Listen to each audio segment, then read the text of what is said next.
नमस्कार, मैं प्रियंका। एक बार फिर से स्वागत है आपका यूथ आइकन ऑफ इंडिया में।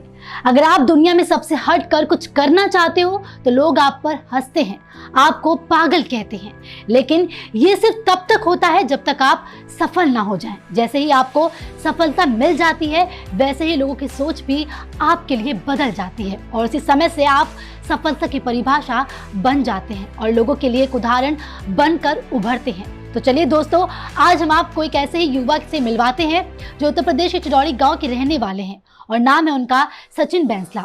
सचिन बैंसला ने ग्रेजुएशन की पढ़ाई के बाद खुद का स्टार्टअप करने का फैसला किया था। तब गांव के लोगों को स्टार्टअप का मतलब नहीं पता था। लोगों का मानना था कि सचिन कोई मामूली सी कपड़े या फिर राशन की दुकान खोलेंगे, लेकिन जब सचिन ने उन्हें बताया कि उनका स्टार्टअप तकनीकी रूप से काम करेगा और बिना किसी दुकान के लोगों की मदद करेगा, उस समय उनके परिवार के साथ साथ सभी ने उन्हें पैसा बर्बाद करने का ताना मारा था। इतना ही नहीं, परिवार ने तो उन्हें पैसे तक देने से इनकार कर दिया था। सचिन एक मध्य वर्गीय परिवार से ताल्लुक रखते हैं और उनके पिता एक किसान है। सचिन बचपन से ही पढ़ाई में काफी अच्छे थे और वो एक टीचर बनना चाहते थे। जब सचिन ग्रेजुएशन की पढ़ाई कर रहे थे तभी उन्होंने महसूस किया कि उनके पास आगे करियर बनाने के ज्यादा विकल्प नहीं है।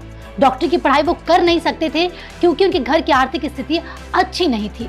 सचिन को पैसे कमाने थे, घर की स्थिति ठीक करनी थी, पिता का सहारा बनना था, इसलिए उन्होंने विज्ञान की पढ़ाई छोड़कर आर्ट्स में ग्रेजुएशन करना शुरू किया और साथ साथ अलग अलग स्टार्टअप आइडियाज के बारे में सोचना शुरू किया। सचिन की रुचि टेक्नोलॉजी में थी, इसलिए वो टेक्नोलॉजी से जुड़ा ही स्टार्टअप करना चाहते थे। ग्रेजुएशन की पढ़ाई पूरी होते होते उन्होंने अपने गांव में एक ऐप बेस्ड सर्विस शुरू की जो कि अर्बन क्लैब की जैसी ही थी। सचिन का ये काम ज्यादा नहीं चल पाया और उनके लाखों रुपयों का निवेश बर्बाद हो गया। सचिन की इस हार पर पूरे गांव के लोगों ने उन्हें काफी भला बुरा सुनाया। इन सब के बीच सचिन का हौसला नहीं टूटा।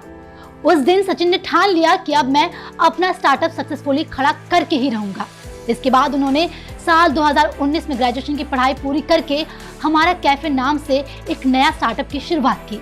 गांव में अक्सर लोगों को सरकारी योजनाओं या नौकरी आदि के फॉर्म भरने में काफी दिक्कतें होती हैं। कई बार तो तारीखें निकल जाने के कारण लोग फॉर्म भी नहीं भर पाते हैं। तो बस फिर लोगों में इस तकनीकी ज्ञान के अभाव को सचिन ने अपना काम बनाया।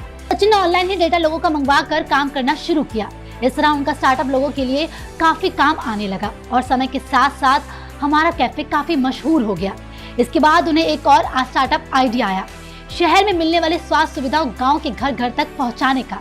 इस तरह से उन्होंने अपने दोनों बिजनेस को रजिस्टर करवाया और गांव में रहकर ही काम करना शुरू किया।